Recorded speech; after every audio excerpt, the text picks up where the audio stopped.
Florida, 1999. Un chico logra entrar a los servidores del Departamento de Defensa de Estados Unidos. No robó dinero. No buscaba fama. Solo quería ver si podía hacerlo. Y lo hizo. Vulneró redes del Pentágono, la NASA y nadie lo descubrió. O eso creía él. Largest identity theft case ever. Largest data breach in US history. Durante meses, las agencias más poderosas del mundo ignoraron lo que ocurría bajo sus narices. Los expertos en ciberseguridad tardaron semanas en detectar el agujero. That affected millions of people. Y cuando finalmente lo encontraron, lo que vieron fue algo que no podían creer. El responsable era un adolescente de tan solo 15 años que puso en jaque al Departamento de Seguridad y Defensa más seguro y complejo del planeta. Su nombre es Jonathan James. Para sus padres es solo un chico callado con una obsesión extraña por los ordenadores. Pero para el mundo que está a punto de conocerlo, Jonathan será algo completamente diferente. Una leyenda. La obsesión comenzó temprano. A los 13 años, mientras otros niños coleccionaban cartas de béisbol, Jonathan coleccionaba manuales de programación. Se quedaba despierto hasta altas horas leyendo sobre protocolos de red, arquitecturas de sistemas, vulnerabilidades de software. No por tarea. No por dinero. Simplemente porque necesitaba entender.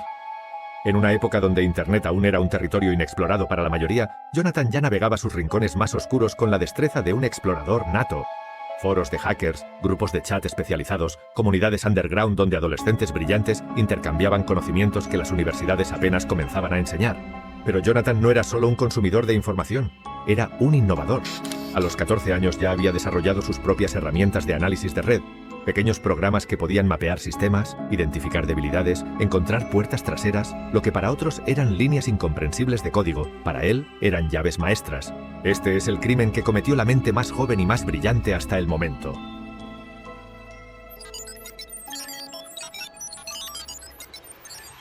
Lo que comenzó como curiosidad académica, pronto se transformó en algo mucho más ambicioso. Jonathan había estado practicando en sistemas escolares y servidores comerciales pequeños. Pero esos eran juegos de niños. Su mente inquieta necesitaba un desafío real. El Departamento de Defensa de Estados Unidos no era precisamente lo que sus padres tenían en mente cuando le compraron su primera computadora. El proceso fue meticuloso. Durante semanas, Jonathan estudió los patrones de tráfico de las redes gubernamentales, identificó servidores vulnerables, analizó protocolos de seguridad que, francamente, no estaban diseñados para resistir la creatividad de una mente adolescente. La herramienta que usó era sorprendentemente simple, un programa de packet sniffing que él mismo había modificado. Básicamente, un software espía que podía interceptar información que viajaba por las redes. En las manos equivocadas, era un arma. En las manos de Jonathan, era un instrumento de exploración. La primera infiltración fue casi accidental, una contraseña mal protegida, un firewall con una configuración defectuosa. Jonathan no forzó la entrada, simplemente encontró la puerta que habían dejado entreabierta. Y una vez dentro, lo que descubrió lo dejó fascinado. Los sistemas del Pentágono eran como una ciudad subterránea. Laberintos de servidores interconectados, bases de datos masivas, comunicaciones clasificadas fluyendo como ríos de información. Para alguien como Jonathan, era como descubrir un nuevo mundo. No saboteó nada. No alteró archivos. No robó secretos militares. Simplemente observó. Como un naturalista digital estudiando una especie nueva. Tomaba notas mentales de arquitecturas de seguridad, catalogaba vulnerabilidades, mapeaba conexiones. Era fascinante y aterrador al mismo tiempo. Un adolescente de Florida tenía acceso libre a sistemas que protegían la seguridad nacional. Y nadie se había dado cuenta. Durante semanas, Jonathan entró y salió de servidores gubernamentales como si fueran habitaciones de su propia casa. Pero lo más impresionante no era solo que pudiera hacerlo. Era la elegancia con la que lo hacía. Jonathan no era un vándalo digital. Era un artista. Sus intrusiones eran limpias, silenciosas, casi imperceptibles. No dejaba rastros de destrucción, solo huellas sutiles de su paso. La realidad es que Jonathan había desarrollado técnicas que estaban años adelantadas a su tiempo. Métodos de camuflaje digital, formas de enmascarar su ubicación, estrategias para moverse por las redes sin activar sistemas de alarma. Era como si hubiera nacido entendiendo el lenguaje secreto de las máquinas.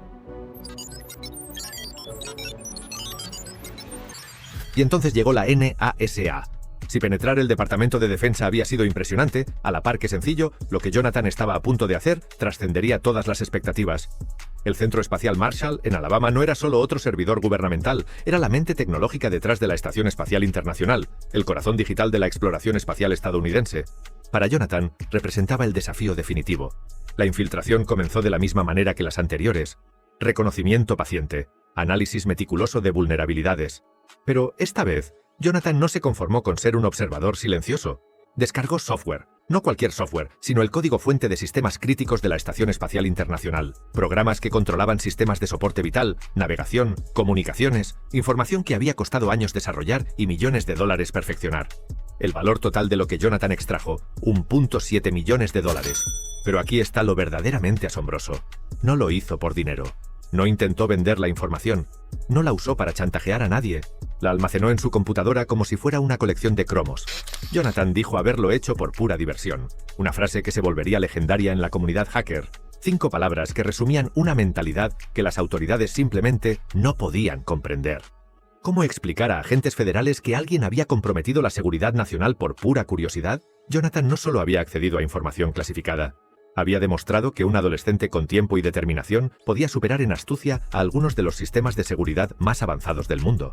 No con recursos ilimitados o entrenamiento militar, sino con creatividad, intuición y un ordenador decadente. La NASA tardó 3 semanas en darse cuenta de la intrusión. 3 semanas durante las cuales Jonathan tuvo acceso libre a información que podría haber cambiado el equilibrio tecnológico global. Y cuando finalmente detectaron la brecha, lo que encontraron desafió toda lógica. Los logs mostraban actividad sospechosa desde una dirección IP en Florida. Cuando rastrearon la conexión, llegaron a una casa suburbana común, no a una instalación militar secreta, no a un laboratorio de hackers profesionales, a la habitación de un adolescente de 16 años que acababa de terminar sus deberes. El FBI no estaba preparado para esto, y aunque para James solo había sido un acto por aprendizaje, las autoridades lo vieron como un criminal de alto grado. La operación para capturarlo fue masiva. Agentes especializados en cibercrimen, expertos en seguridad nacional, técnicos que habían pasado años estudiando intrusiones digitales. Todo ese arsenal desplegado contra un adolescente que usaba una conexión telefónica y una computadora de segunda mano. Lo que más perturbaba a las autoridades no era solo lo que Jonathan había hecho, sino cómo lo había hecho.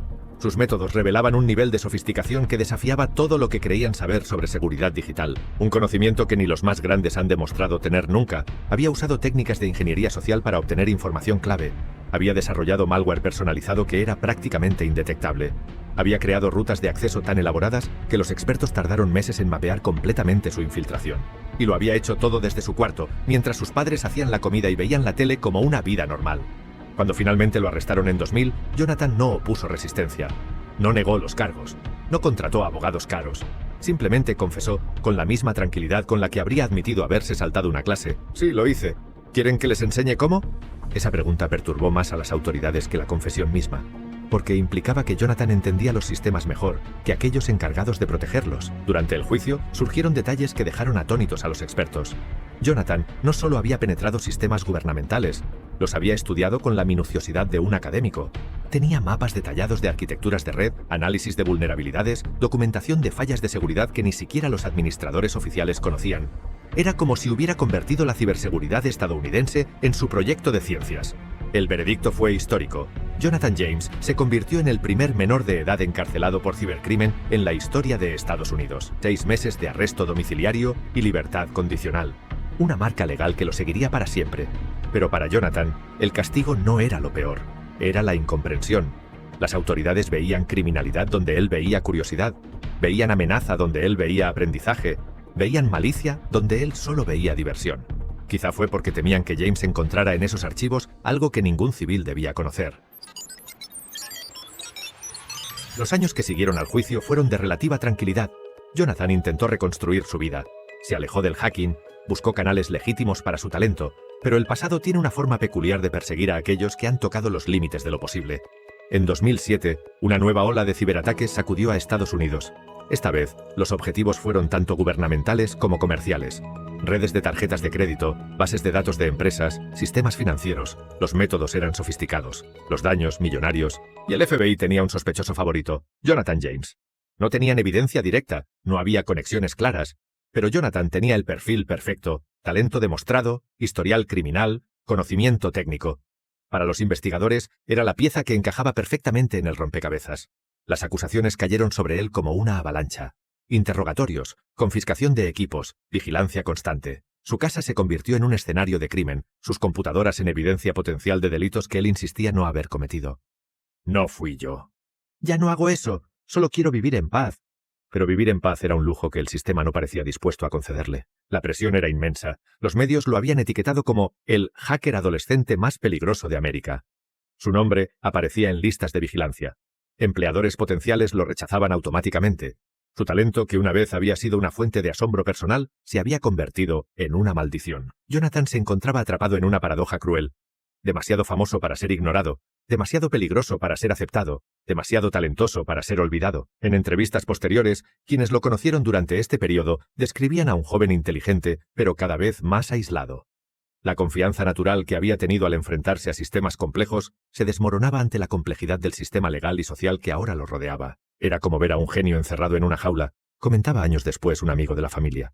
Tenía todas estas ideas, toda esta energía creativa, pero no sabía cómo canalizarlas sin meterse en problemas.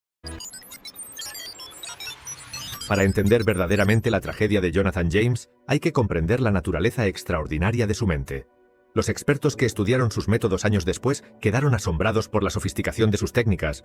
Jonathan había desarrollado de forma autodidacta estrategias que estaban décadas adelantadas a su tiempo. Sus programas de infiltración mostraban un entendimiento intuitivo de la psicología digital, cómo los sistemas piensan, dónde buscan amenazas, cómo pueden ser engañados. Uno de los aspectos más fascinantes de su caso era su capacidad para visualizar redes complejas. Mientras otros hackers trabajaban de forma lineal, Jonathan podía mapear mentalmente arquitecturas completas. Veía conexiones ocultas, identificaba puntos débiles, predecía comportamientos del sistema. Era como si tuviera un sexto sentido para la tecnología. Sus notas personales, confiscadas durante el arresto, revelaban una mente sistemática y profundamente analítica. Diagramas detallados de redes gubernamentales, análisis de patrones de seguridad, teorías sobre vulnerabilidades futuras. No era el cuaderno de un criminal, era el laboratorio de un científico. Jonathan había identificado fallas en sistemas que los propios diseñadores no conocían. Había previsto vectores de ataque que no se harían comunes hasta años después. Había desarrollado contramedidas para problemas de seguridad que aún no existían oficialmente. Los investigadores que analizaron su trabajo llegaron a una conclusión perturbadora. Jonathan entendía la ciberseguridad mejor que muchos de los profesionales encargados de implementarla.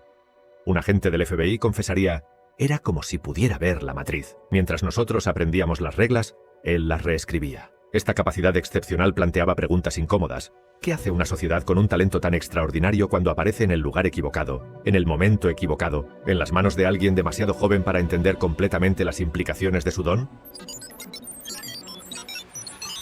Mientras Jonathan enfrentaba las consecuencias legales de sus acciones, su influencia se extendía silenciosamente por todo el panorama de la ciberseguridad estadounidense. El caso James, como llegó a conocerse internamente, se convirtió en un estudio obligatorio en academias militares, universidades técnicas y agencias de inteligencia. No como ejemplo de criminalidad, sino como demostración de posibilidad. Si un adolescente podía hacer esto, ¿qué podrían lograr adversarios con recursos reales? Los métodos que Jonathan había usado fueron estudiados, diseccionados, convertidos en protocolos de entrenamiento. Las vulnerabilidades que había expuesto se convirtieron en prioridades de seguridad nacional. Los sistemas que había comprometido fueron rediseñados desde cero. En cierto sentido, Jonathan había realizado el test de penetración más valioso en la historia de la ciberseguridad estadounidense, y lo había hecho gratis. Pero el verdadero impacto de su trabajo se vio años después, cuando comenzaron a aparecer hackers que usaban técnicas similares. Jonathan había sido un pionero, pero no el último de su especie. Había demostrado que la era de la guerra digital ya había comenzado y que los combatientes más peligrosos podrían ser aquellos que nadie esperaba. Empresas tecnológicas comenzaron a reclutar hackers éticos. Programas de bug bounty se volvieron estándar. La comunidad de seguridad empezó a reconocer que algunos de sus mejores defensores podrían venir de las filas de sus antiguos atacantes. Era una revolución conceptual que Jonathan había iniciado sin siquiera proponérselo. 25 de mayo de 2008. Jonathan James tenía 25 años cuando tomó la decisión que pondría fin a todo. En la carta que dejó, escribió: «Ya no creo en el sistema judicial. Tal vez mis acciones fueron equivocadas, pero no merezco esto. No puedo soportarlo más». Su muerte conmocionó incluso a aquellos que lo habían perseguido. Agentes del FBI que habían pasado años investigándolo expresaron shock y pesar. Expertos en ciberseguridad que habían estudiado sus métodos lamentaron la pérdida de una mente brillante. Porque al final todos entendieron algo fundamental. Jonathan James no había sido solo un criminal. Había sido un visionario que nació demasiado pronto en un mundo que no sabía qué hacer con su talento. Su suicidio planteó preguntas incómodas sobre el sistema de justicia, el tratamiento de jóvenes prodigios y la forma en que la sociedad maneja talentos excepcionales que no encajan en categorías convencionales. ¿Había sido Jonathan una víctima de sus propias decisiones o del sistema que no pudo encontrar una forma constructiva de canalizar su genio? La respuesta probablemente sea ambas. Hoy, más de 15 años después de su muerte, Jonathan James es recordado como una figura compleja y fascinante en la historia de la ciberseguridad. Sus técnicas se estudian en universidades. Sus métodos inspiraron generaciones de hackers éticos. Los sistemas que comprometió fueron fortalecidos gracias a las lecciones que enseñó involuntariamente. En el mundo moderno, donde la ciberseguridad es una industria de miles de millones de dólares, donde los hackers éticos son celebrados como héroes digitales, Jonathan habría sido una estrella. Pero nació demasiado pronto, en una época donde la curiosidad digital era vista solo como amenaza, nunca como oportunidad. Su historia es un recordatorio de que la próxima revolución digital podría comenzar en cualquier lugar, en cualquier momento, con cualquier persona lo suficientemente brillante, curiosa y determinada como para preguntarse: ¿y si puedo hacer esto? Jonathan James hizo esa pregunta y cambió el mundo para siempre.